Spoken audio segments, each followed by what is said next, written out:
Welcome back to another episode of Sports with the Z and a T. I am Bryce Solinsky alongside Taylor Lattimore. We are presented by Gozilla Media, sponsored by Mohawk Honda, Johnstone Supply in Troy, and of course, Saving Face Barbershop up in Saratoga Springs. We took a little week off, had the holiday break, and obviously it just got a little crazy. We couldn't really find time with all the postponed games and everything to really do the show because we usually do our show on Tuesday night.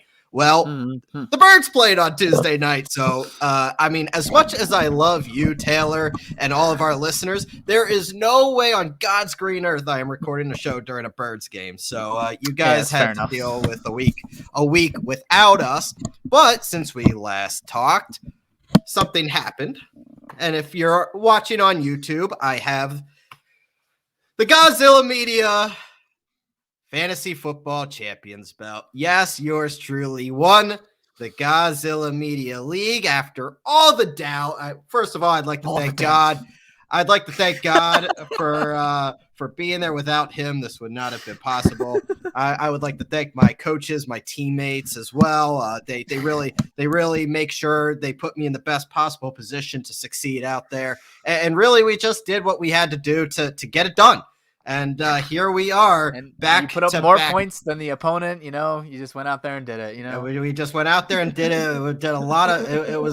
It took a whole lot of look all the way going back to the draft process back in August, and then obviously through the long season. It just feels good. We're going to Disneyland next week to celebrate, and it just feels good. Back-to-back champions. By the way, Sports with a Z and a T has won the last 3 leagues. Just throwing that out there. I did say at the beginning of the year that one of us would do it. We did it. We brought it home, and I said, hey, if I couldn't do it, Taylor, I'd want you to do it. Obviously, I knew I was going to do it because I'm the best. So here we are. Back-to-back champions. Yeah, well, a lot of luck and a lot of questionable moves by your opponent. Questionable moves by your opponent, taking out Hunter Henry and opposed to putting in Kyle Half my team had a bye week the first round of the playoffs. Yeah, and that's very lucky that you still were able to do it. Yeah. I did my research and played the matchups. Yeah, sure. It's beautiful. It's beautiful. I'm glad that someone from our podcast, Sports with a Z, represents. But the competitive side in me is just ready for next year because I'm not going to be drafting Christian McCaffrey in first overall. Well, I am going to be defending this bad boy, and this is not leaving the apartment ever because I'm going to win it next year, too. So just want to throw out there, Otis's Army reigns supreme. Let's say it will not leave this podcast. Otis's Army reigns supreme, okay? Back-to-back, 3 in a row for Sports with a Z and a T. And look, honestly, it was a tough week because I did get fortunate enough. I got Alexander Madison off the waiver wire. Thanks, Chet, for dropping him. But then it came down to the decision. I had AB. I had been stashing AB this entire time, and I got a little nervous when they were talking about he might get cut. So I'm like, that might not pan out. But luckily, not luckily, but Godwin was out, Evans was out, and AB, it fell perfectly that AB had a slam dunk matchup against Carolina. Was targeted multiple times. He took it home, but I had the option to start Clyde Edwards-Helaire and Miles Sanders too, and I benched both of them, and they both got hurt during the game. If I started those two instead of Aaron Jones and Alexander Madison, I would have lost. So it definitely was because I was tempted to start Miles, obviously, because as I did in another league and got screwed over for it. But you can't predict the Giants. Injuries. No, you can't. You can't. Yeah, it's the Giants. Because I was debating benching Aaron Jones. I was like, the timeshare. You don't know who's getting the goal line touches. Luckily, if I'd had anyone else to do with it, I would have probably. But I didn't have anyone in my other league that I ended up losing the championship. But I had Aaron Jones and I had to start him too because I was like, I can't. What can I do? Like, I don't have anyone backup who's gonna have. Aaron Jones was your first round pick. If you have Aaron Jones, he's your first round pick this year. Exactly, which he was mine. And it was great until AJ Dillon started getting involved, and it's been a timeshare ever since. Luckily, I survived it. But, I just thought with the amount of money that the Packers were giving Aaron Jones, he was going to get the rock and get the rock a lot. And he did until I just don't understand why A.J. Dillon has that big of a role. But I survived. I mean, this game, the game that they played, even like just the Cleveland defense, like it lended itself more to Devontae Adams, unfortunately, scoring. Devontae Adams had like 28 points. Well, Dan from Hooters had Devontae Adams. So I'm sitting there going into Sunday, and I'm like, fuck, man, like I'm already down 28 points. I need somebody to go off because he had Cooper Kupp too. And I'm like, this isn't good. This is not good. Luckily, he had Stafford, who, even though Kupp did his normal thing, Stafford did not. And the big bugaboo really is, and I don't know why. I mean, I get it. He's a Patriots fan, but woof. Starting Hunter Henry over Kyle Pitts, I'm not sure why he did that. That's the one. Like, of all his decisions, like his running back situation was always shit. So I'm surprised he was even able to make it to the championship. He didn't belong in the. He's the guy who like sold for. Yeah, Darren Waller for Sony Michel. All justice was served because this is a guy that Michel now is kind of taking over that backfield, but all year it was Henderson. He traded a backup running back for Darren Waller. Now Waller is and he ended up dropping. But he ended up dropping Michel. He dropped Michel, and so he didn't even have anyone to go with. He was starting Booker and started Devontae Booker.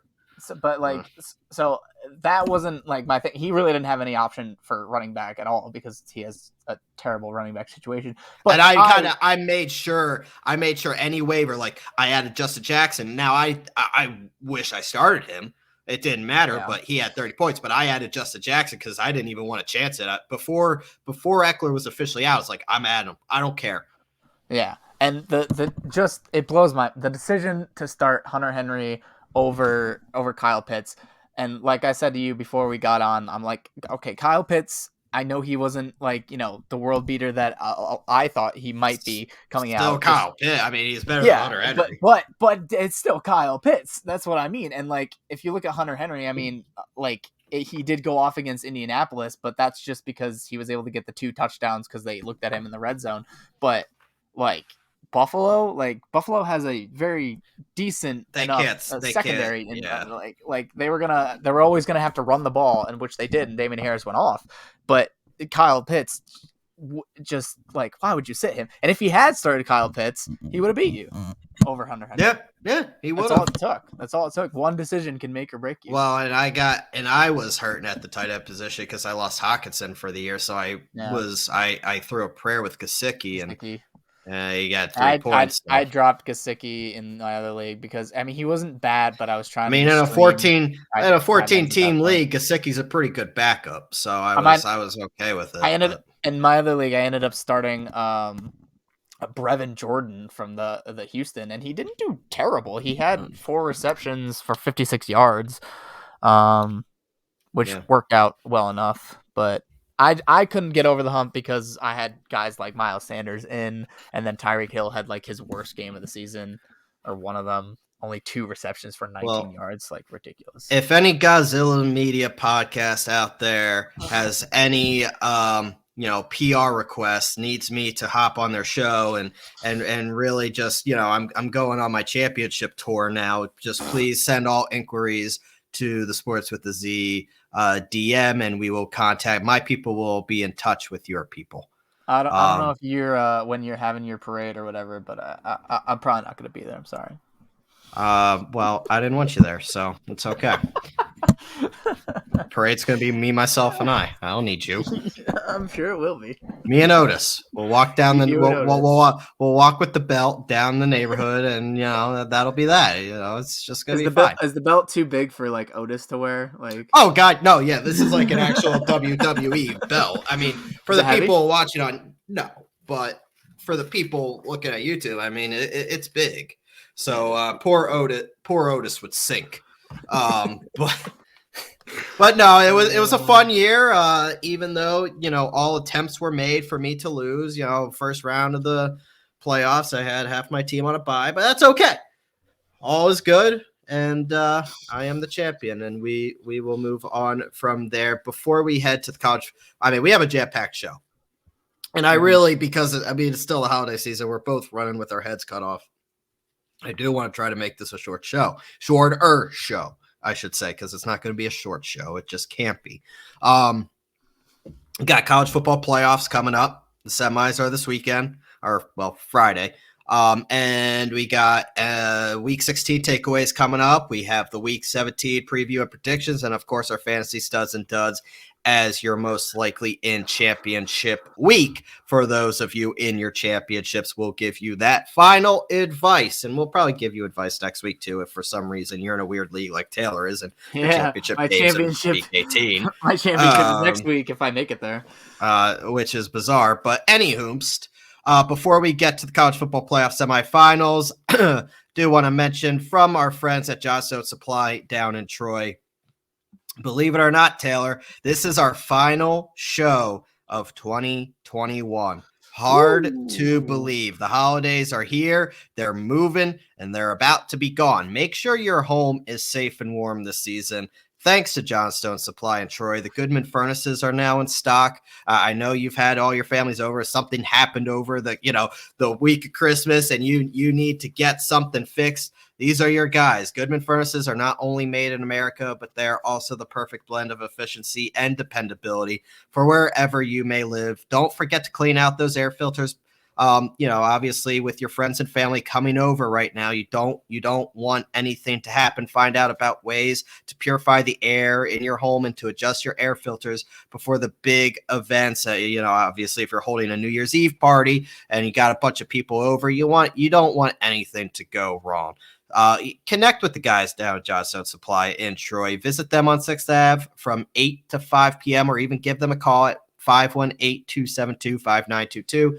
Whether it's George, Tom, Kev, or James, the crew there will offer you the best recommendations for the winter season. Call them today to get that best advice on how to prepare your home for the snow and to change your boilers or furnace. Once again, call Johnstone Supply in Troy. Their number is 518-272-5922, or leave them a comment on Facebook.com/Johnstone Supply Troy NY.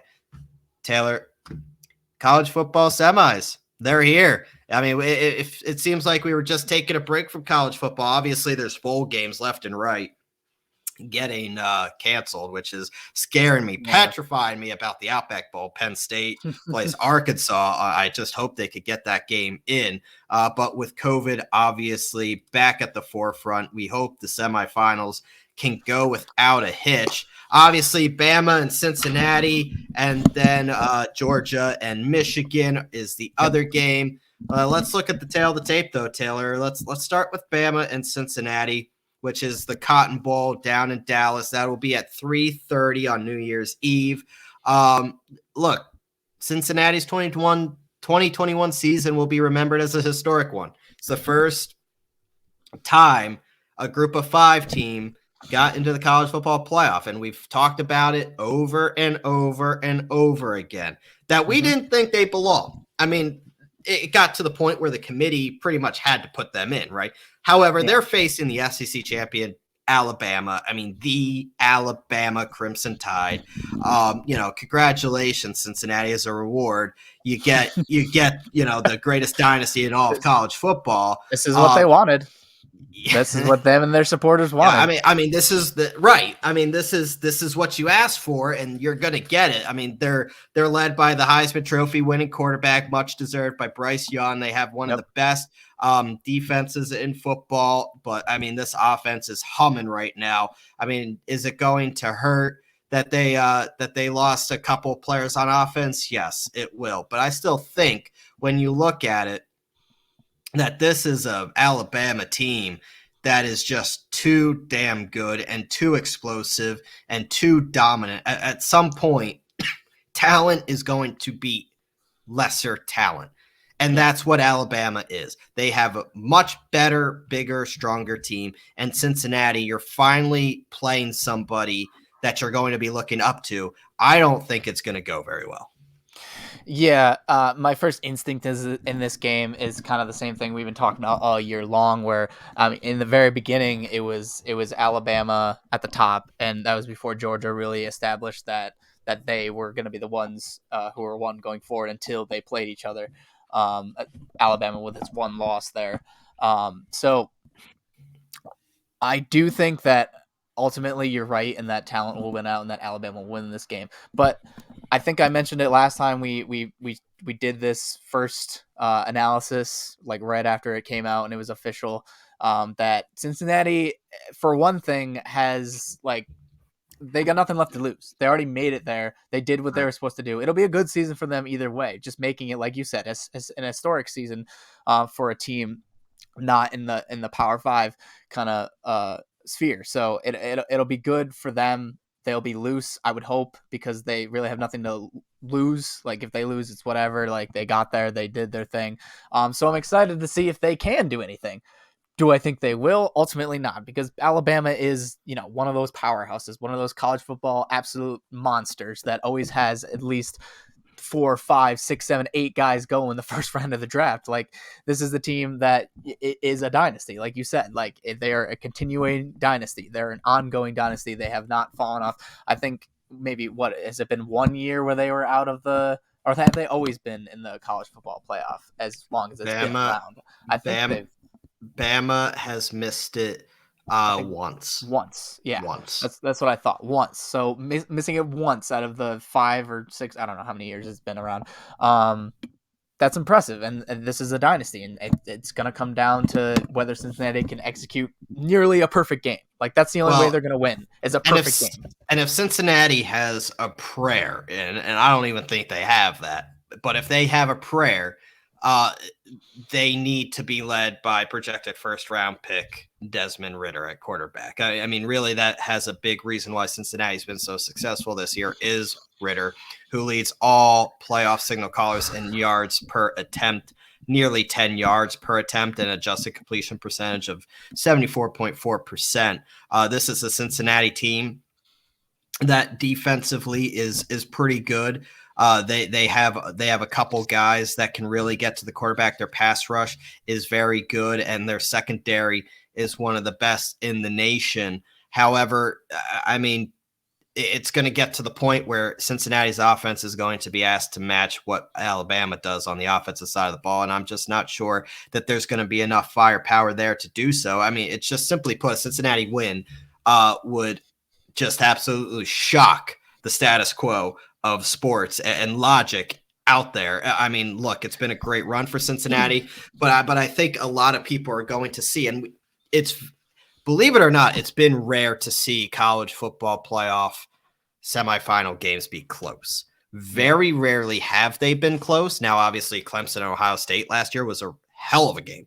Yeah. Hell of a game. But that's been rare. And I think this is going to be one of those instances like you struggled to find that fourth team to put in, mainly because, you couldn't reason taking an undefeated Cincinnati out with the other cards that you were played. However, they aren't, in my opinion, the fourth best team in the nation. With what Alabama did to Georgia, imagine what they're going to go do to Cincinnati. I'm going to ask for your prediction, and I think I know what you're going to do, but I'm going to go with Alabama. In my honest opinion, my final score is 52-24, Bama. Yeah. And in the end, I do think that Bama will win. I mean, I can't consciously vote against Alabama or predict that Alabama wouldn't win against Cincinnati. Like Cincinnati, yeah, it's a good team. You're undefeated. You're cool. Like, who would you play? A Notre Dame team. That's about it. Like of note. I mean, this is an Alabama team that has just consistently been getting better as the year goes on.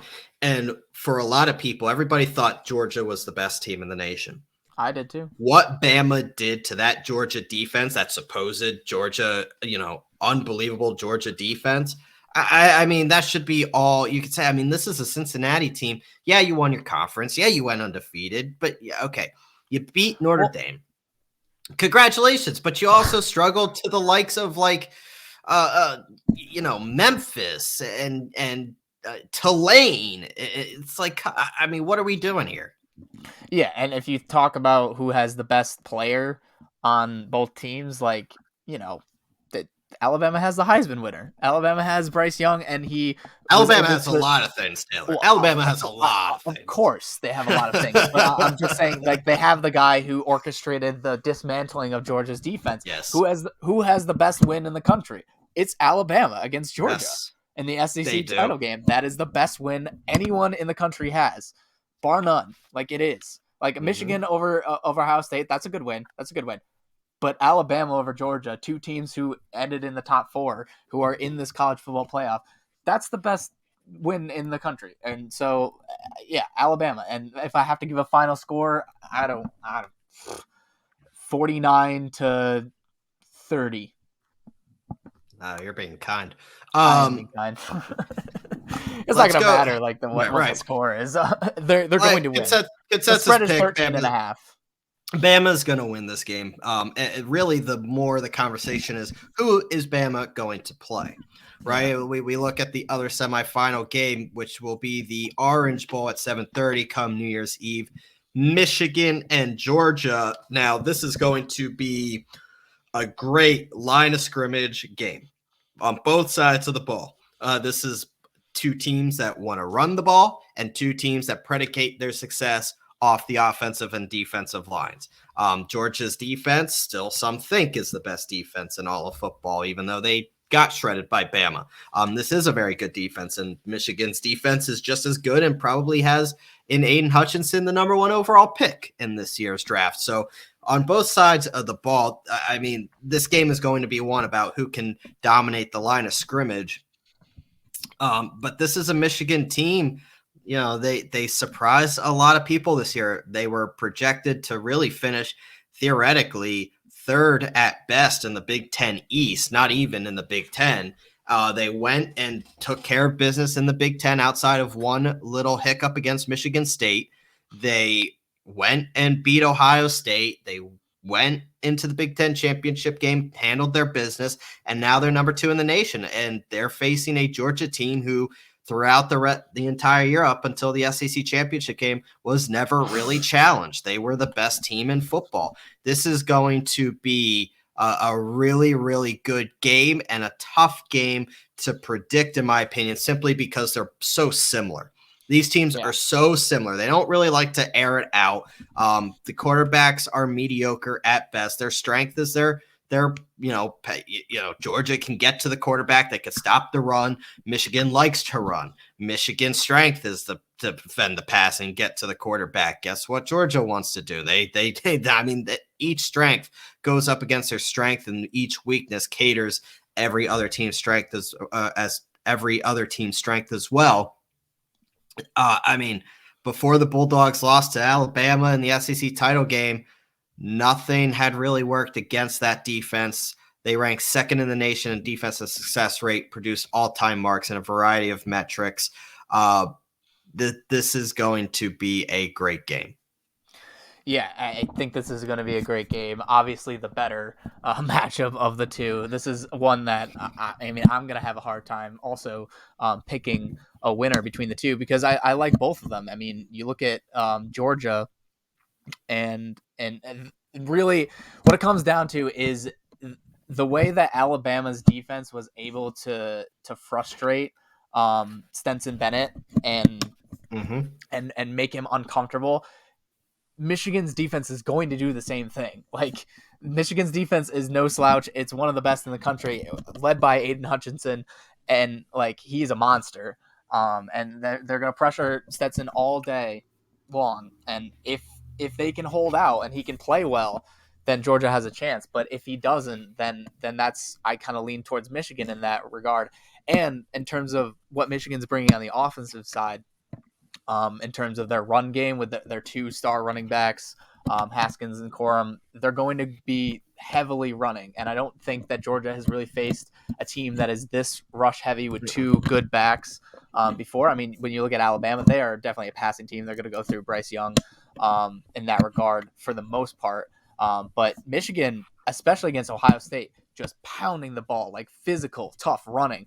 And they're going to do that again to Georgia. And if Georgia can't hold out, then they're going to crumble from that side. But, Georgia's defense is good, obviously. I think it is better than Ohio State's when it comes to that. So I think this game is going to be so close, I think.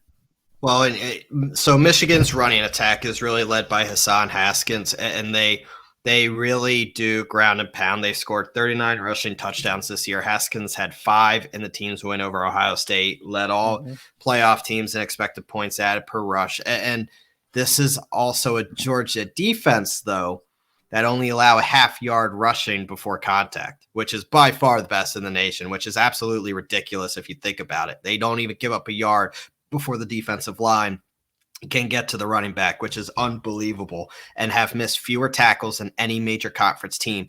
Ball carriers have scored against the Georgia defense 3 times all year. Not 3 games, 3 times. So this is a Georgia defense that doesn't give up many rushing touchdowns. How does Michigan score? Running the football. So it's going to be really interesting to see. And then on the other side of the ball, like when he isn't being questioned and not pressured, Stetson Bennett's been good.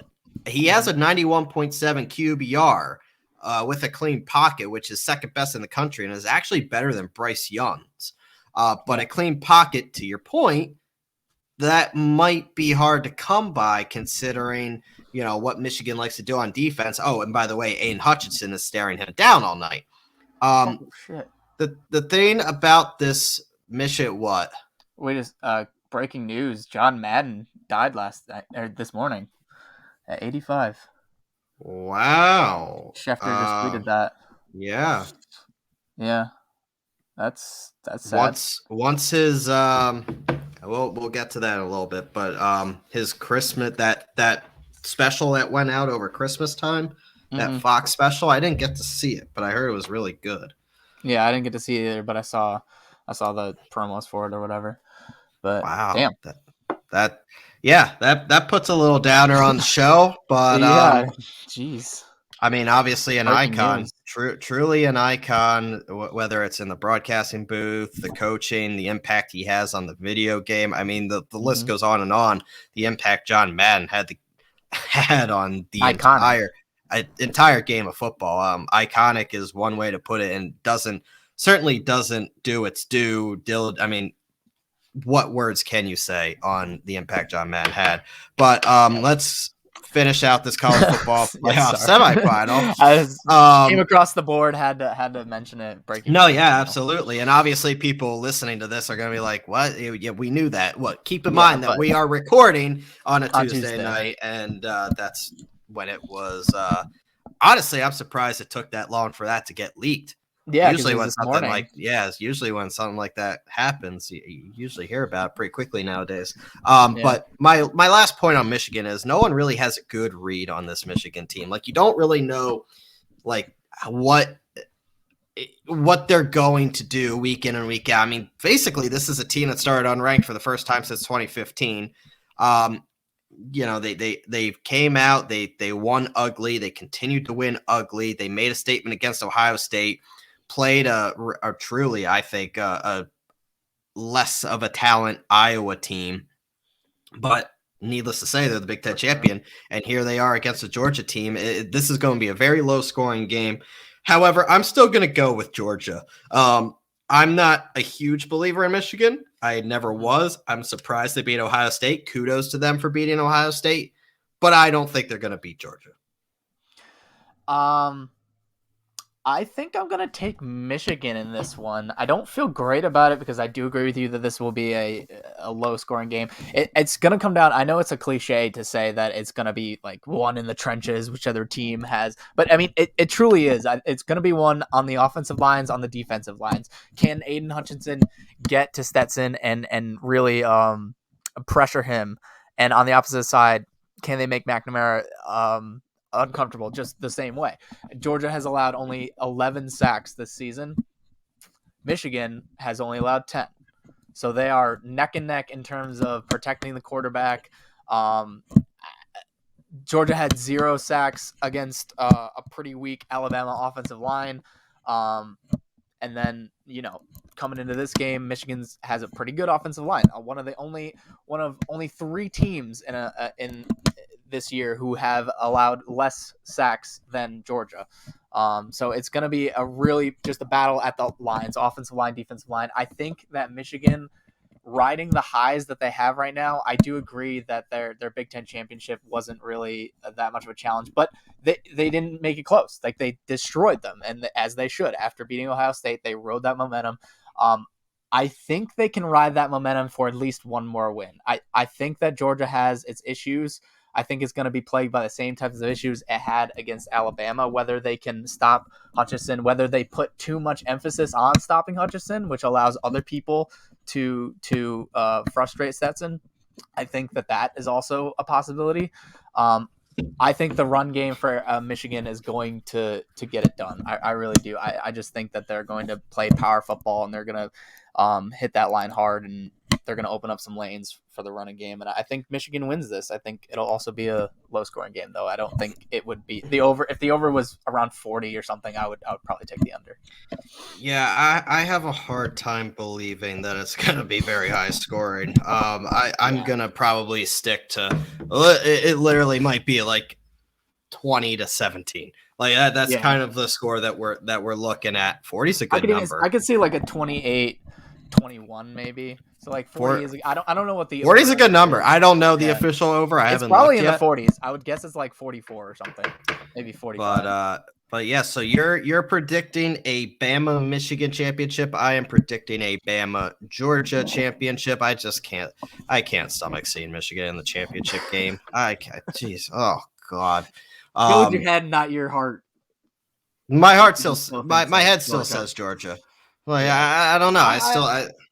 I didn't believe in Michigan, and like you were not selling it on Michigan obviously all year long, but that win against Ohio State, I watched like that whole thing, and it was pretty impressive. And I just think if they can continue to do that brand of football, I think they can beat anyone, almost anyone. I don't know about Bama. We'll talk about that when the time comes, if the time comes that they're playing Bama. But I think that they can beat Georgia. I think they will. Well, next week we will certainly see who will be in the championship game, and we will break that all down for you. But obviously, like I said, Bama and Cincinnati is at 3:30 come Friday, and Georgia and Michigan is at 7:30. So make sure you're locked in, and we will break it all down for you next week. Before we head to the NFL, Taylor, I do want to remind our listeners about our good friends at Mohawk Honda. The current supply and demand challenges within the auto industry makes this a perfect time for you to get top dollar for your vehicle right now at Mohawk Honda. You can take advantage of that Kelley Blue Book instant cash offer. They will put cash in your hand for your vehicle the same day you come in, even if you don't buy from them. Then that's a pretty sweet deal, especially for all those recent college grads or students in need of a new ride or some extra cash. Mohawk Honda has consistently kept their lot fully stocked with hundreds of pre-owned vehicles. Their large inventory makes shopping fun as you browse through the many makes and models to choose from. And you can also check out their selection online. So if you want to do some research before you go in, you can do so as well.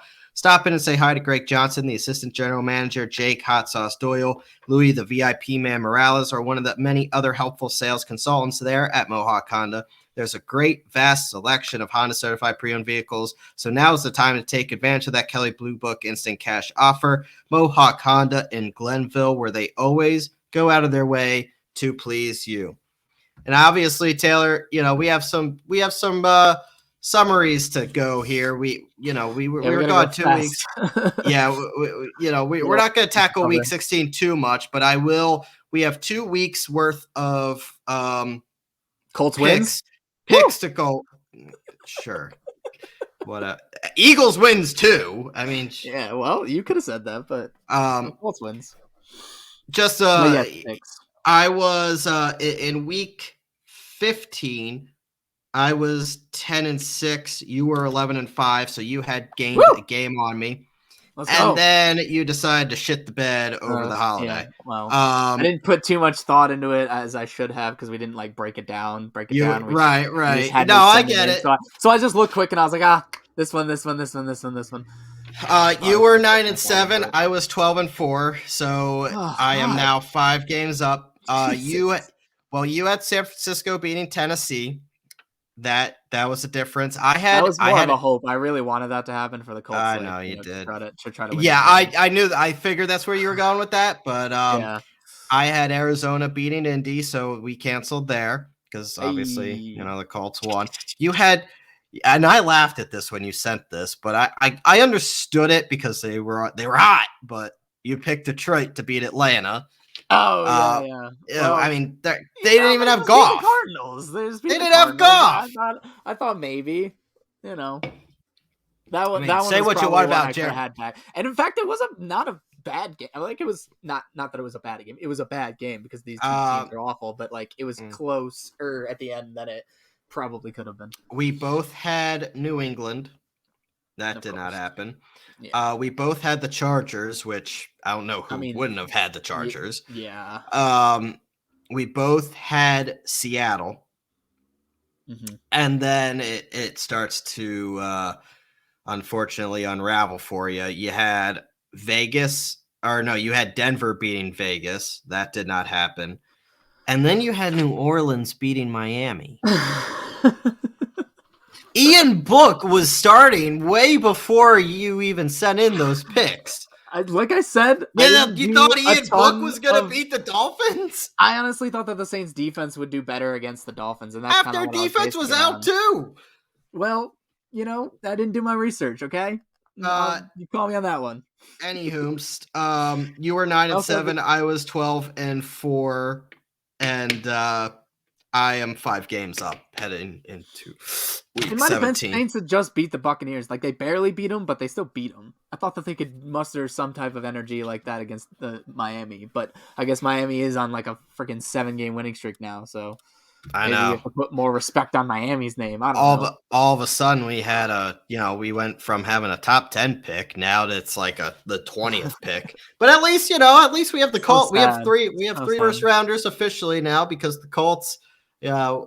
Carson, before he decided to get the vid, played his 75% snaps. So, it's gonna be trash too. So, honestly, once we win the Super Bowl, it's gonna be like. Honestly, I'm making an executive decision now, just based on time.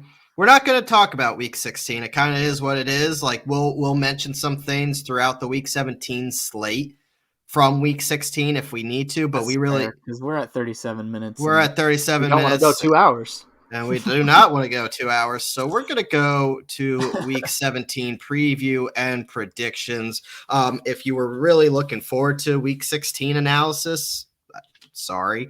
No Thursday football this week. What the hell? Yeah, it happens. It happens. It's that time of year. No Saturday football either because it's New Year's Day. So we have a jam-packed Sunday this week, and we're going to kick it off with my Philadelphia Eagles heading down to Washington to take on the football team. The Eagles are red hot, absolutely red hot right now. I was worried for them in the first half-ish of that. Yeah, they because it's just I was having flashbacks to the last Giants-Eagles game, and I was like, why did it come out so slow against? I think part of it was they were playing their second game in 5 days, so yeah. I think, and Sirianni was not in. He had COVID that week, so he was back for the game, but. There were some issues going on there, but they woke up. Tail two halves. The Eagles continue. Lately, I feel like Eagles continue to run the ball well. They currently hold the 7th seed. They actually have a scenario where they could clinch a playoff spot this week if Green Bay beats Minnesota. The Eagles handle their business against Washington, and San Francisco wins their game or New Orleans loses theirs. So the Eagles have a pretty realistic scenario to clinch a playoff spot this week. Fingers crossed. Go Birds. But let's look at this game. Look, Washington's falling apart. They've given up over 1,000 yards of offense the last 2 weeks. And have given up a combined 91 points in the last 2 weeks between Dallas and Philadelphia. This is a Washington team falling apart. Yes, they have Taylor Heineke, but this is an Eagles team that kind of sees blood in the water now. They know that they control their own playoff destiny. Birds are going to win this game.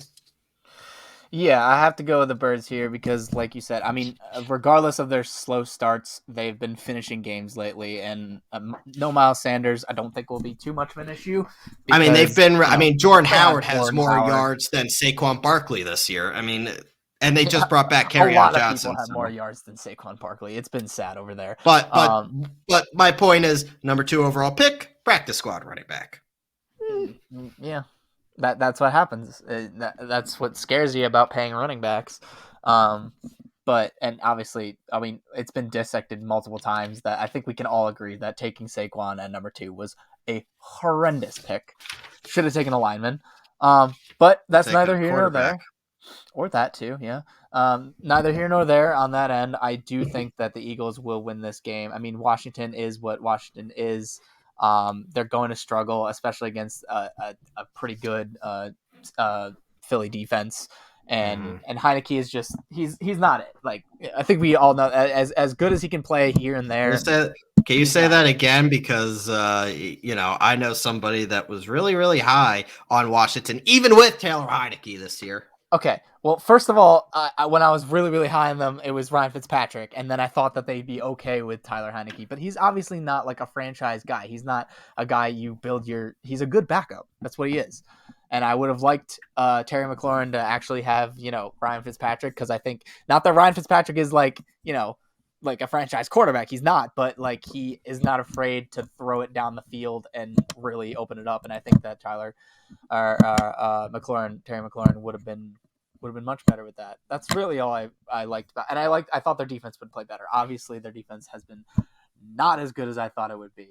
Dude, Eagles win this game. Okay. L.A. Rams at Baltimore. Considering we don't really know the status of Lamar Jackson, it's been hit or miss, really. If he's going to play, his status is up in the air. It's going to come down to another weekend. You expect Tyler Huntley would be back. I'm not so sure it's going to matter this week. The Rams defense is decimated with injuries and COVID.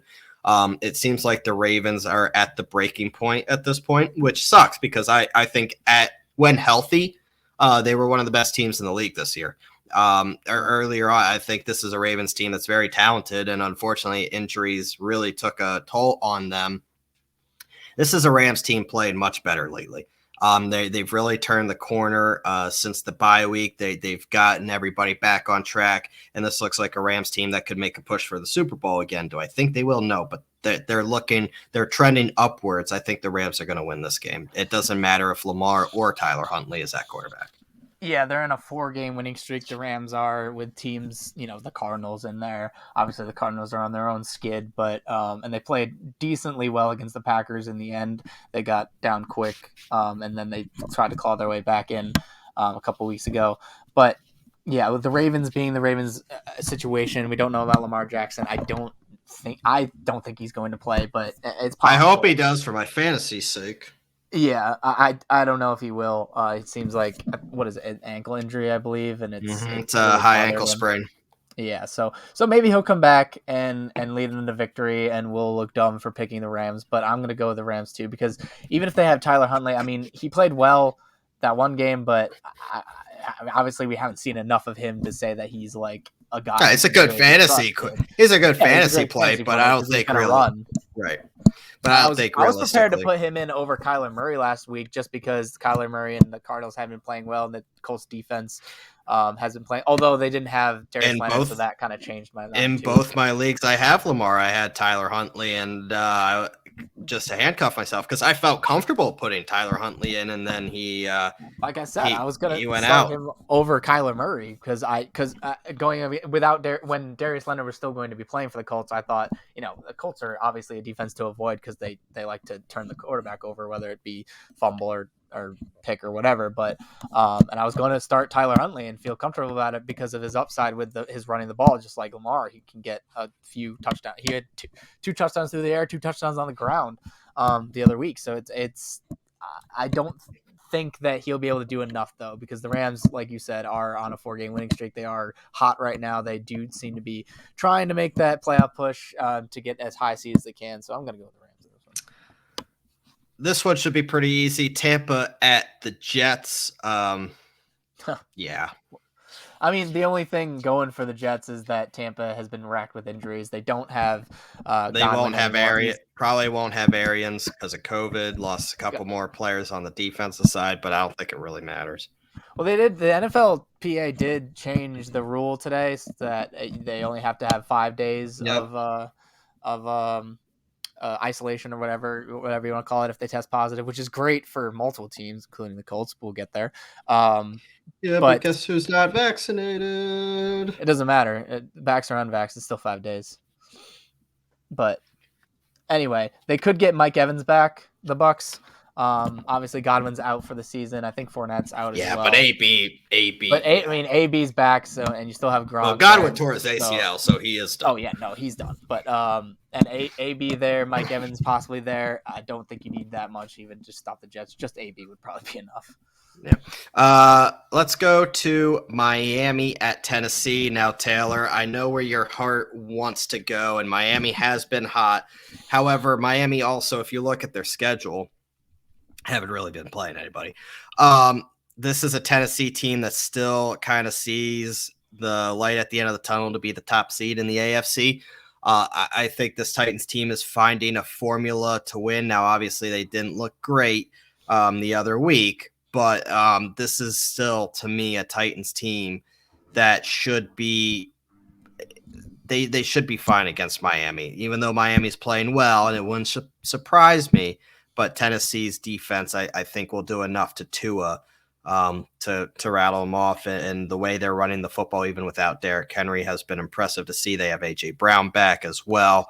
So this is a Titans team kind of trending in the right direction overall, and possibly could get Derrick Henry back for the playoffs. Yeah, and going back through this Dolphins win streak, the Saints, meh. Jets, awful. Giants, awful. Panthers, awful. Jets, awful. The Ravens were the only team in that streak that was actually... And really, the Ravens lost that game. The Dolphins didn't win it. Yeah, and that game was weird. That was a game... That was a Thursday night game.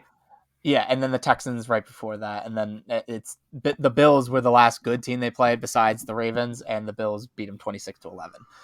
So I would expect that the Titans win this. As much as I would like them to lose, because if they lose 2 of the next 3, or 2 of the next 2, like one of the next 2, no, yeah, they have to lose both actually, because they won against the San Francisco. That would be the only way the Colts could get into the discussion for the division again. And also the Colts have to win out. That's also what they would have to do. But I don't see it happening. I think the Titans have gotten the AFC South. Good for you, Titans. Woohoo. We have a laugher up next. Jacksonville at New England. Yeah, should be a laugher, I would hope, for New England's sake. Although Mac Jones hasn't been playing well as of late, the Jaguars are one of the worst teams. Okay, Trevor Lawrence hasn't thrown a touchdown pass in 7 games. So has it been 7? As bad as Mac Jones has been playing, it's up to right. It's I thought it was 7 going into last week. So it's 8 now. Because that's so much better. Yeah, it's not. It's worse. But the Jaguars are not good at all. Losing Urban Meyer, they're just the. Well, let's keep our general manager, huh? Yeah, they're a trash organization right now. I love that they're in the AFC South. I'll run with that forever. But Patriots are going to win this game. I think they'll just pound the ball down Jacksonville's throat if they have to. They don't even have to have Mac Jones do all that much. I think the Patriots easily win this game, especially with their defense going up against Trevor Lawrence, who can't throw a touchdown pass. Oh yeah. Let's go to Raiders at Colts. Now this game. Interesting. Interesting because the Colts are decimated with COVID right now, and that they are least vaccinated team in the league, or one of them. I don't know. And they're Jesus loving anti-vaccine quarterback is one of them. So I'm gonna go with the Raiders in this one because I don't think it matters. Jacob Eason or Sam Ehlinger. I think it's gonna be Ehlinger. I mean, Jonathan Unless they Taylor is call- not on the call COVID Phillip list Rivers. yet. There, Yeah, yeah. keep him in the bubble. If you're contacting in talks with Phillip Rivers coming back, you're in trouble. I'm gonna pick the Raiders in an upset on this one. Okay, but the thing is, the news coming out yesterday, if you're listening to us, obviously, it's Tuesday though, so Yeah, like it's that's Tuesday. still cutting it close. Yeah, but he can come back. He can be eligible to And come if back. he's not symptomatic, he literally has to have no symptoms tomorrow. Yeah, but what is the odds that he even has symptoms now? I mean, he could be asymptomatic and just tested. We don't know. So there's a chance he comes back. Obviously, if he doesn't play, the Colts are not going to win. But the Colts are also in a situation where they can also clinch a playoff spot by just winning. All they got to do is win, and they clinch. The Raiders are right there for the wild card spot too. They're going to be fighting tooth and nail. Oh no, for sure. I'm not saying that they're not. I'm just saying that the Colts will clinch a playoff spot if they win. They don't need anyone else to do anything for them. They control their own destiny. They just got to win this game. They were able to beat. I worry about Carson. Carson's obviously the one that's the problem because he's been trying bad out too. Sam Eleanor. He has been bad. Easton's not even on the team anymore. I don't think that we cut him. So it's just Eleanor, Good. or Phil Rivers if we can get him to lace it up one more time. But there's been reports that they had talks, or he was considering. But I don't think they actually are going to ask him. I think they're going to hope that Carson can come back. But regardless, we still do have Jonathan Taylor. Cross your fingers here that he stays COVID-free. The offensive line should probably be back because most of them tested positive, before last week's game. And so they wouldn't be eligible with 10 days, but with 5 days, they're going to have more than 5 days. They're going to have like 7 or 8 days. So they're going to be like right on the cusp there. I'm sure that most of them will be able to play. Prayers out to Ryan Kelly, our center. He lost his daughter, which is really fucked up, and you feel for him. But there's a chance he comes back if he's ready to play this week. So whether or not we can just run it with Jonathan Taylor every down, that's not going to happen. Obviously, that's unrealistic, and the Raiders will just stack the box like crazy. But I'm still going to pick the Colts because I want them to win, and I need them to win, and they have as good a chance as any if Carson can come back, which, he might. Who knows? Are you going to pick the Raiders just because? Oh, yeah, I picked the Raiders. Okay. Oh, yeah. No, I picked the Raiders.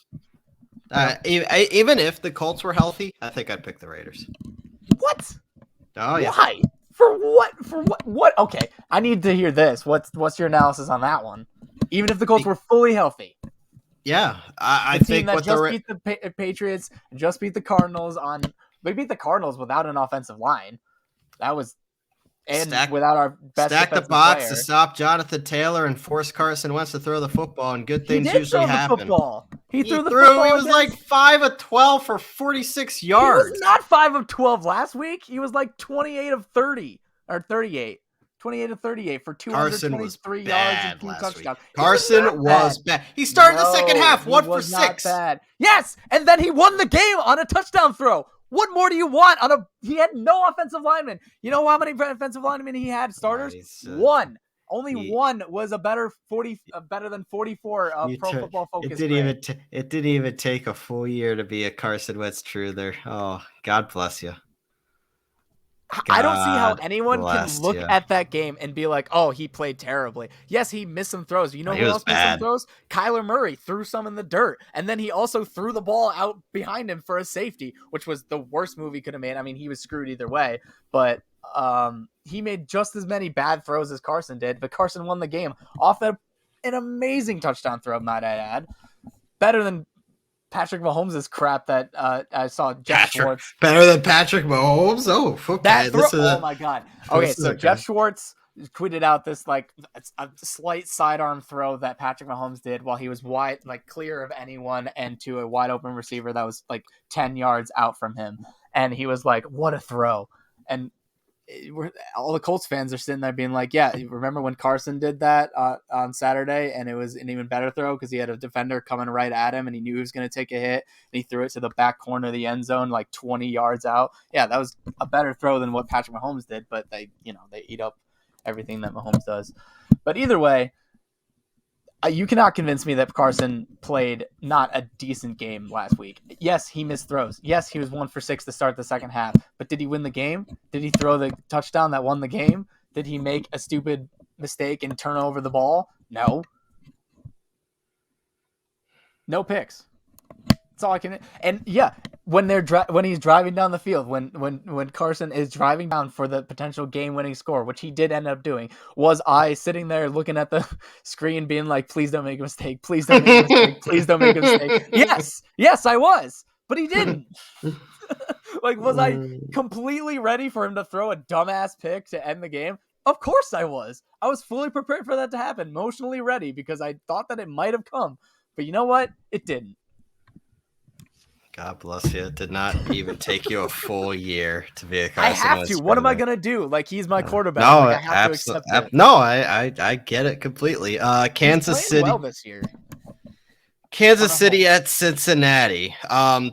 Look, Cincinnati was impressive against Baltimore, and they may be trending in the right direction, pushing for a playoff spot themselves. However, Kansas City is just on a roll. They're close. I mean, they're pretty much back to their form at this point. I think they're finding different ways to win than what people are used to, and I think that's where the adjustment period is for some people. But this is, to me, the best team in the AFC. I'm going Kansas City.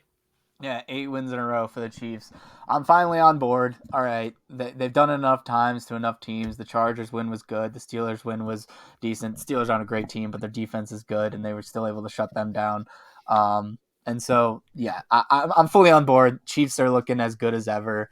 I would think that they're probably the best team in the AFC, and I think that we both picked them to make the Super Bowl, and I think we both picked them to win. So, yep. I think that's you had Chiefs, Rams. I had Chiefs, Packers. So. I think yours is more likely than mine, but I still think that there's a pretty good chance that we could be looking at a Chiefs victory. They've been playing well. Yeah, they have. Yeah, they have. They're going to beat the Bengals. I think it'll be a good game, though. I mean, the way Burrow played. Yeah, the way Burrow's been playing lately, absolutely. The Toilet Bowl was up next, Giants and Bears. I guess the Bears, they just came back and beat Seattle last week. They seem to try to be winning for Matt Nagy, where the Giants just don't even have a care in the world at this point. They're going to be throwing out Jake Fromm or Mike Glennon again. I'm going to go Chicago simply on the fact that they're less shitty. Do we know the quarterback that's going to be starting for this game? I don't think it matters. Bowles, didn't they? I mean, yeah, and Nick and Big Dick Nick carried it home, man. I mean, yeah, do you expect anything less? Yes, I do, because he's been not good except for the 3-game stretch for you guys. Never doubt Nick Foles in a spot start, my friend. Never. He's the greatest backup to ever live. He really is. He is Super Bowl MVP. Like, he literally is. So, I don't know how anyone can. Really... I'll take Andy Dalton, Justin Fields, or Big Dick Nick over Jake Fromm. So. Yeah, the Giants are not good. Not that the Bears are that good, but I agree with you in this one. I mean, I'd take Fields or whoever over Big Dick Nick. No, yeah, I'll take Big Dick Nick over Jake Fromm or Mike Glennon for sure. Could the Giants win? For sure, because it's the NFL and we don't know shit. But I'm still waiting for one of us to go perfect one of these weeks. I don't think it'll happen unless we pick the upset. There's always an upset. So, unless we're picking the upsets, it's not going to happen. Oh, I already did. I picked the Raiders to beat the Colts. No, I guess that is an upset. Unless, no one's playing, then it's not really an upset. If Carson doesn't play, I'm going to be fucked because I don't think there's any way. There's just no, in my eyes. No, if Ellinger plays, is it's awful. Not going to be pretty. And he's not good. He's not ready. He's not an NFL he came from right Texas, now. So yeah, we need a real backup next year. But we need to get Big Dick Nick. Let's go. Nothing good ever comes from Texas. So Atlanta at Buffalo. I mean, Buffalo's not playing great, but they did just beat New England. Trying to right the ship here. They're fighting for their playoff lives right now. They need to keep winning to stay in one of those playoff spots. Atlanta's been Atlanta's like the worst 7-8 football team I think I've ever seen in my life. That I don't know how they're 7-8, but they are. Buffalo's going to win this football game, though.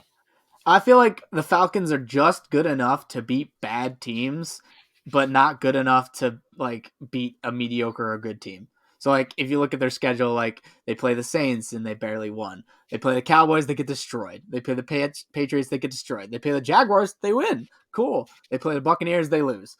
Like they play the Panthers, yeah, they can win. 49ers beat them.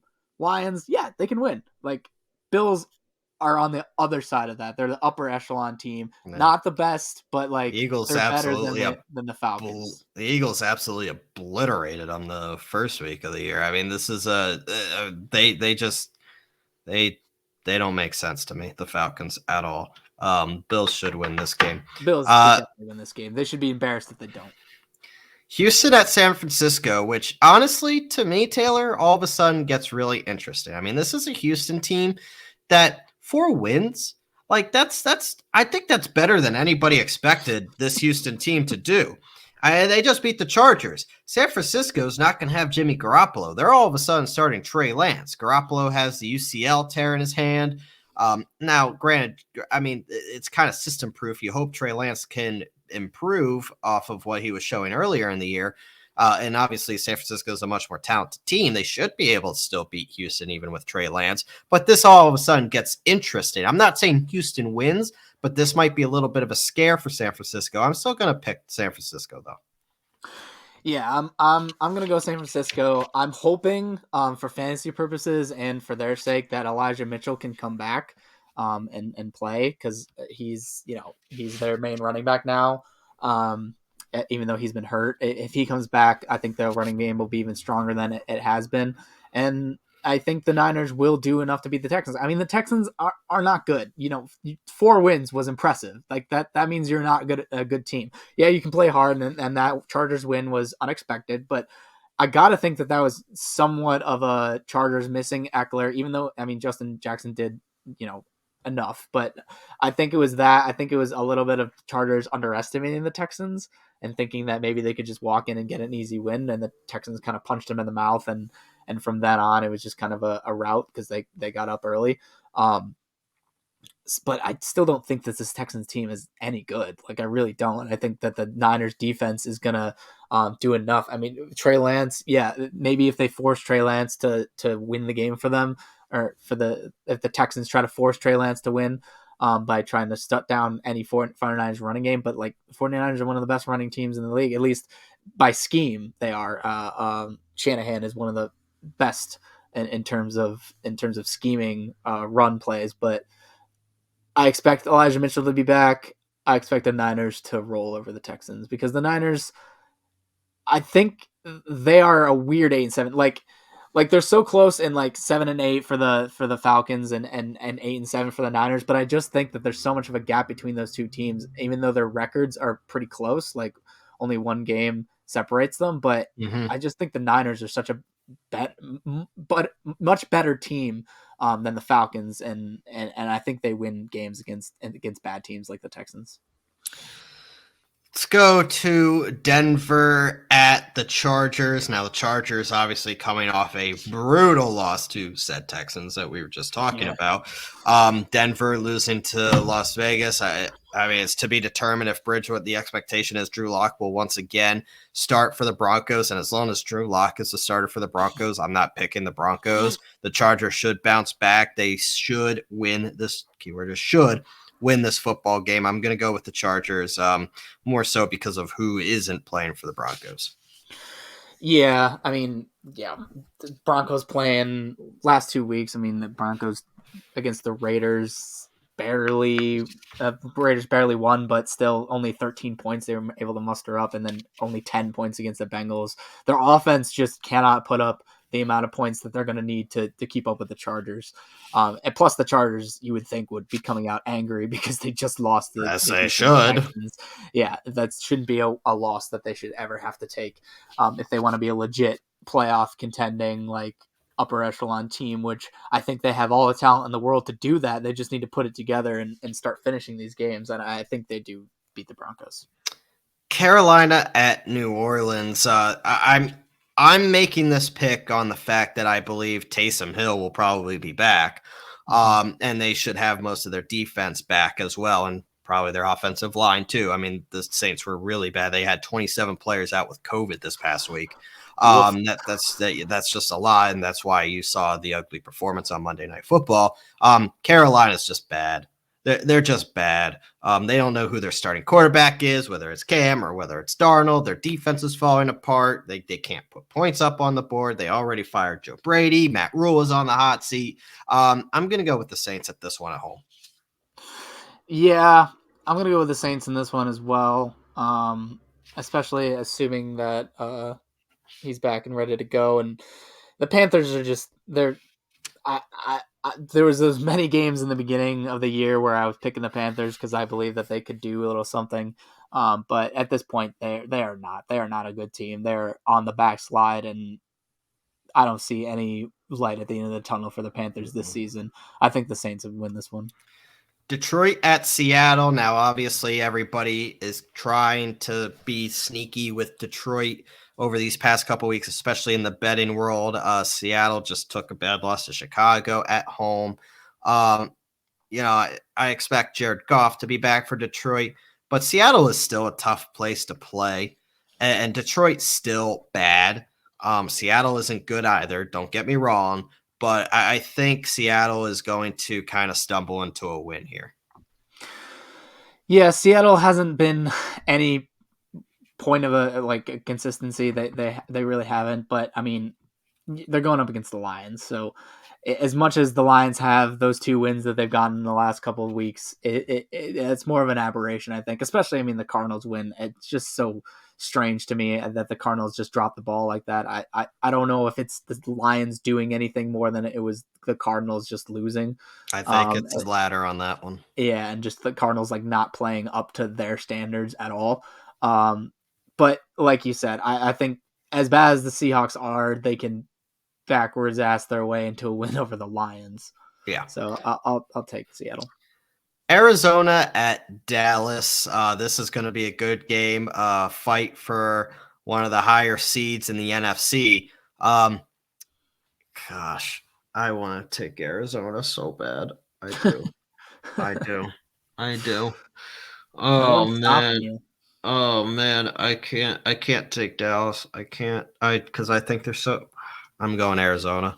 I'm going to go Dallas because I have no qualms taking them, and I think that they're the better team right now. I mean, the Cardinals they've been on a slide and they're not playing their best football right now.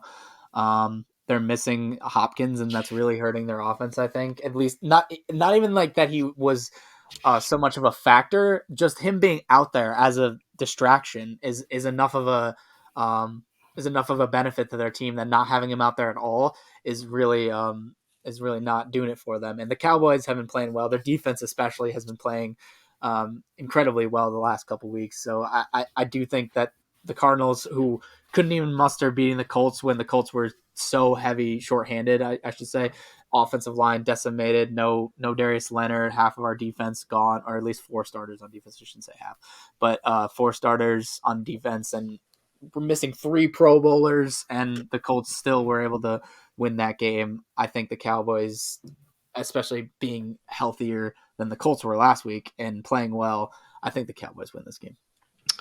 I hope not, because just fuck Dallas. Fuck Dallas. If the playoffs started today, by the way, the Eagles would be playing the Cowboys in the first round of the playoffs. That's fun. Oh, yeah. Yeah. Green Bay hosting Minnesota on Sunday Night Football. I mean, the Vikings are one of those teams, man. Like, I mean, they are now out of the playoffs. Thank you, Minnesota, for sucking. The Eagles took over the Vikings after losing to the Rams.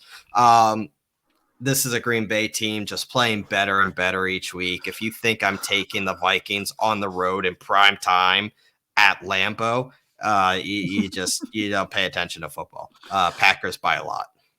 Yeah, I don't know about by a lot, but I do know that Mike Zimmer is on the hot seat. There's a lot of talk Zimmer is on his way out. So who knows? I mean, you have Justin Jefferson sitting at the podium saying they need to be more aggressive in the red zone, calling out the coaching staff there. Like this just, I mean, I saw someone on Twitter made me laugh. Some random person. Like they were.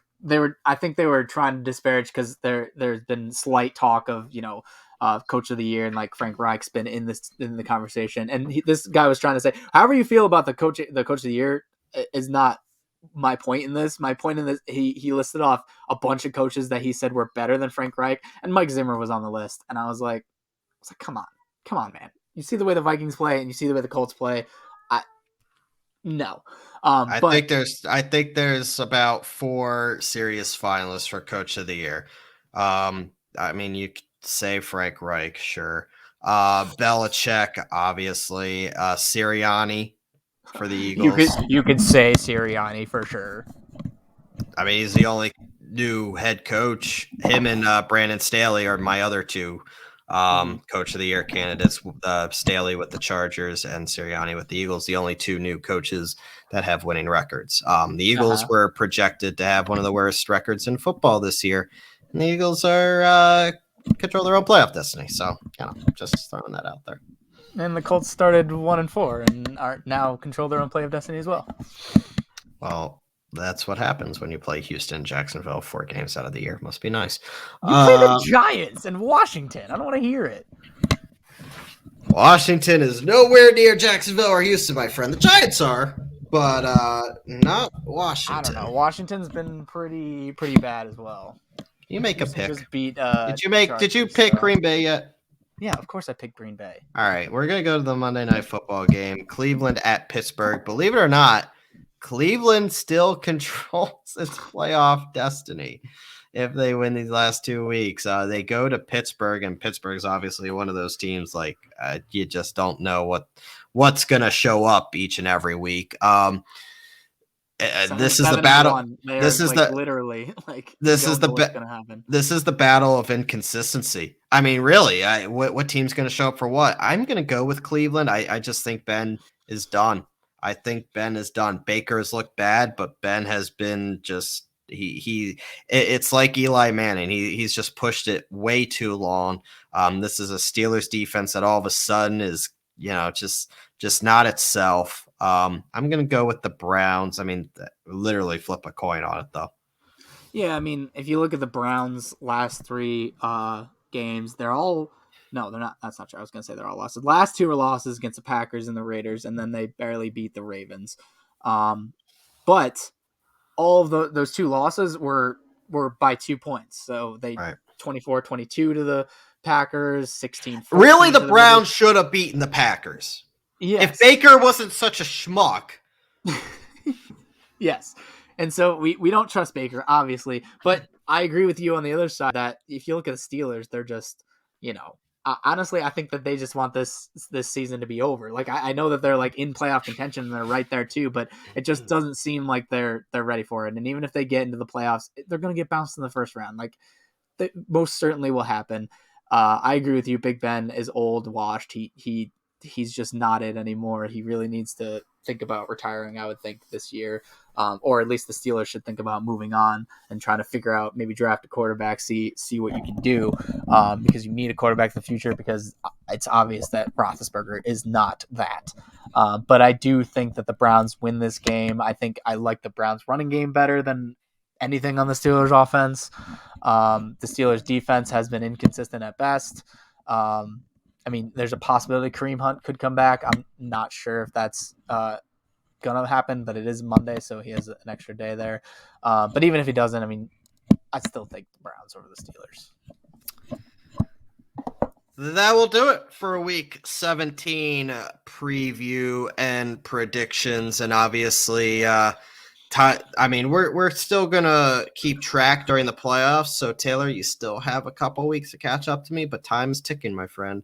Time is ticking. But full slate on Sunday and then the Monday Night Football game as well. We do have a couple minutes left before we head to Fantasy Studs and Duds. I do want to tell everyone about Saving Face Barbershop up in Saratoga Springs Christmas Eve. I was just there, got my fresh cut as well. You were there Christmas Eve? Not Christmas Eve. I think it was the day before Christmas Eve, actually. They were jam-packed with appointments. They Yeah. are doing a killing over the holiday season. Definitely go check them out off of exit 13N on the Northway up in Saratoga Springs. Jeremiah and the guys there are doing a killing, and obviously they have all the awesome specials out there, youth, senior, military. You can book your appointment right online. You can go and pick the barber that you want. You can look at what's available, pick the spot that works best for you, and go in there. They have multiple options. They have close face shaves, they have styles, they have hour design sessions as well. So whatever you want, they provide, and they obviously do a great job. You will not leave there unsatisfied.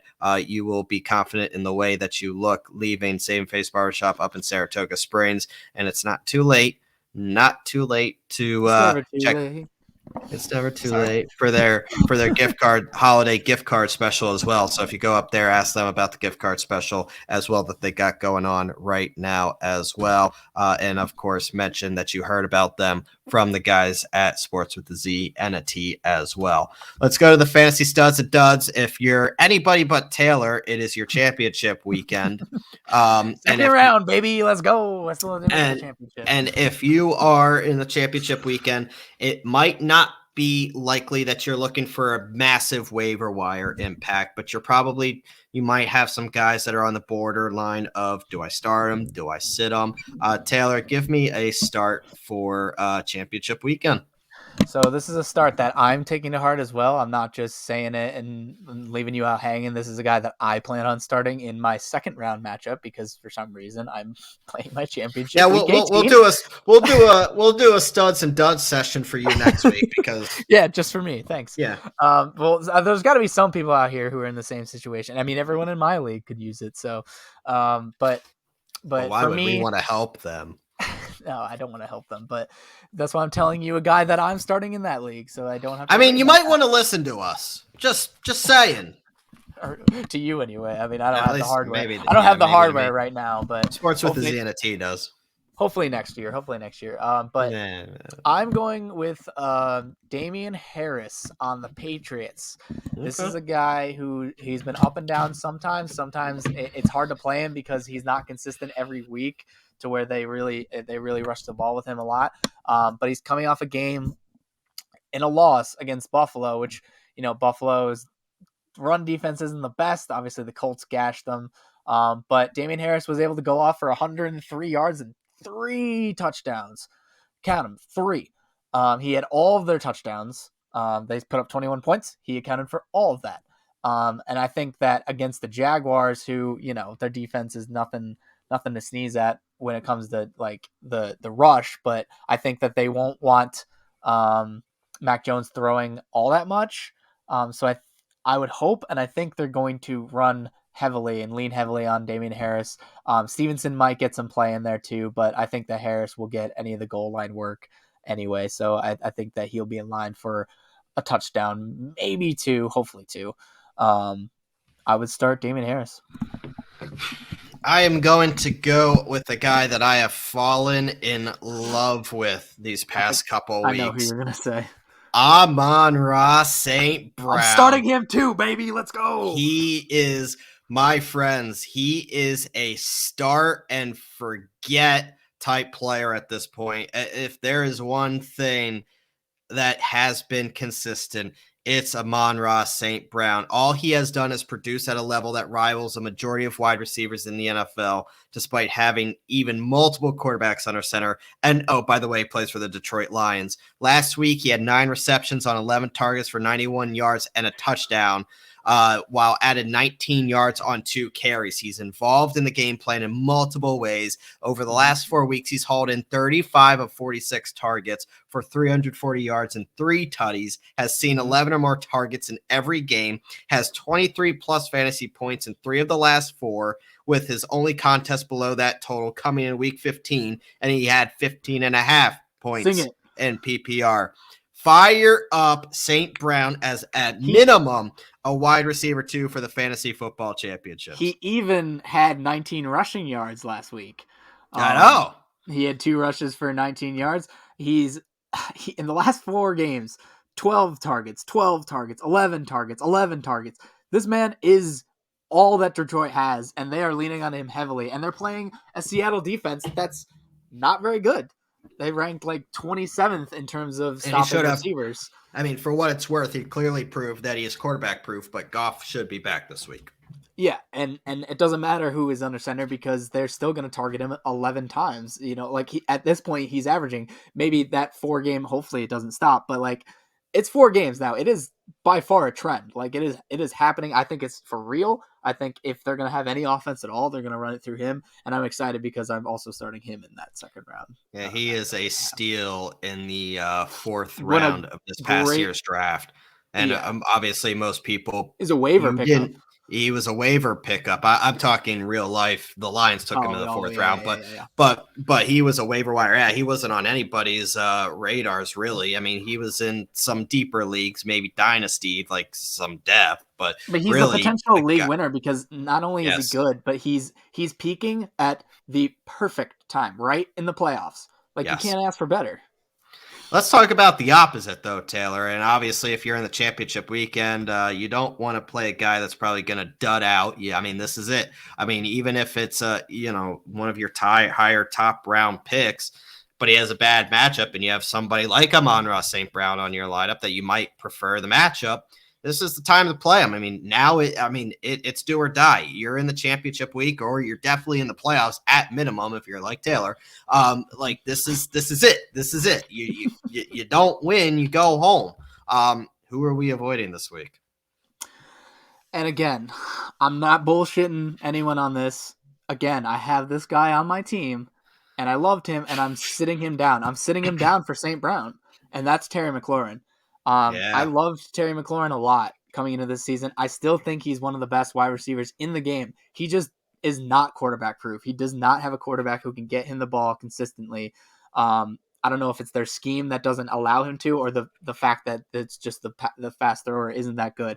Even if they have Tyler Heinicke going, I don't know that it'll make much difference because Tyler Heinicke hasn't really got him involved all that much throughout the season. And if you look at the last 4 or 5 games, he's put up 10 points once against Las Vegas in week 13. Other than that, he put up 0 points against Dallas. He got hurt in that game, I'm pretty sure. And then against Philly, 2.1. And guess who they're playing this week? Philly. So again, he's gonna be facing Darius Slay on him. And the whole Eagles secondary in general doesn't bode well for him if they have Slay cover him exclusively. Anyway, either way, only mustered 2 receptions for 51 yards against Philly 2 weeks ago. Sit him. As much as I like him as a player, I'm sitting him because he's just not. He can't do it in fantasy right now, and you don't want to be relying on him for your championship.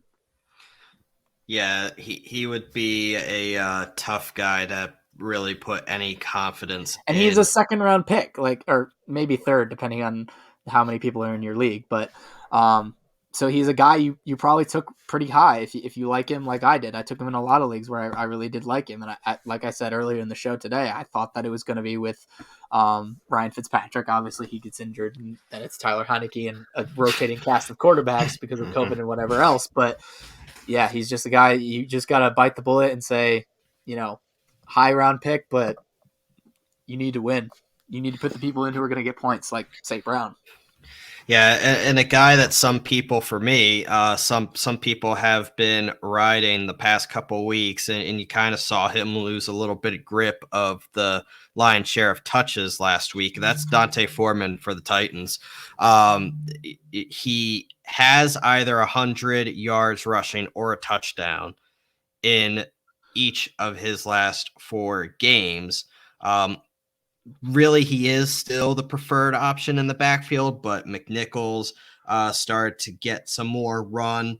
You saw Hilliard get some more run last week, but they're facing a Dolphins team. I mean, the defense is good. It's the strength of that football team. They're only allowing 92 yards on the ground this season, which is pretty good. They are 29th when it comes to points allowed to the running back position. And by 29th, I mean there's only 3 teams that give up less points to running backs than the Dolphins.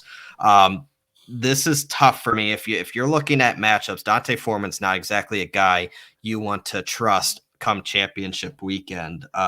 He is a risky flex, in my opinion, at best. Yeah, I can definitely see him struggling. He's not a guy that I would want to start if I had any choice.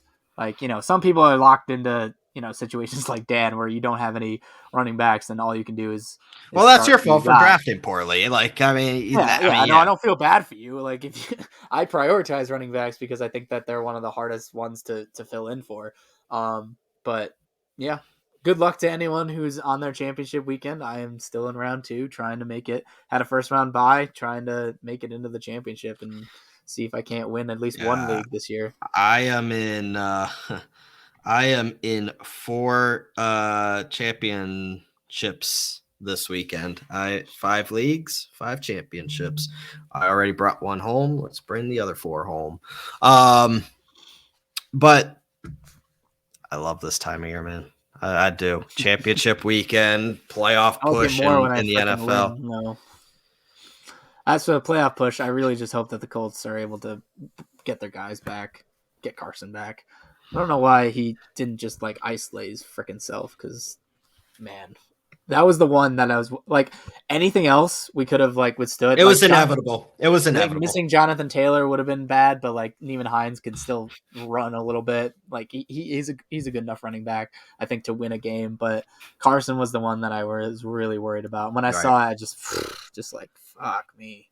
Yeah. But the news that they changed it today, which came right after the Wentz news. Yeah, that'll help a little bit for you guys. They'll have, hopefully the rest of the team will still be there. If it's everyone else besides Carson, we have a snowball's chance to win, but I don't trust Ellinger at all. Should you. Should you. But there's a chance we can just run it with Jonathan Taylor and not have to worry about him throwing as much anyway. But, That's right. Rough go of it. COVID ruins a lot of things. Sure does. And that will do it for this week's episode of Sports with a Z and a T, the final episode of Sports with a Z and a T in the year 2021. That's hard to believe. We're coming up on our anniversary in a couple months. Yeah, we are. That's hard to believe as well. And we'll do something special when the time comes. But let's get to 2022 first. It can't be much worse than 2021. I will say that. But we said that last year. But no, thank you, listeners, for tuning in. Obviously, you can follow the show Twitter page at sports_podcast, as well as Taylor and myself's Twitter accounts at TLats and at ZBryce21. And then obviously you can find each and every episode, including this one, on YouTube, Apple, and Spotify. And Spotify, you can give ratings now. You can rate our episode and give a little review. So please make sure you go and do that. Share the wealth. Go on to Spotify. Rate the podcast. Each and every piece of feedback that we get is helpful and just allows us to put a better show together for everyone. Yeah. Just right at the top of the main page, you should be able to see it. And if you don't see it right there, just click the 3 little dots and should be rate right there, and tell your friends about us if you like us. That's another great way to word of mouth is as good a way as any to or how much you hate us. Yeah, that works too. That works too, but not preferred. And if you hate us, I don't know why you're listening, but we appreciate that. If you really hate us, you can tell your friends that you hate us. We live in your head rent free. And tell them to listen to how much we suck. So I don't know. Get people to listen to us. There we go. And all the Gozilla Media podcasts. There's a lot of good ones. There's too many to list. I'm not going to go through them all because there's way too many at this point. But way too many. Check them all out. Which is a good thing, but way too many. I think the merch store might be closed now, but it was up for a while. So hopefully you got your Gozilla Media merch. Sorry, guys, I did not. I'm broke. But yeah. But no, it's been a great run, and we will continue to do so. Everybody have a very safe and happy new year out there, and we will catch you guys on the flip side of 2022. This was Sports with a Z and a T for Taylor. I am Bryce. We will see you next year. See you next year. Bye.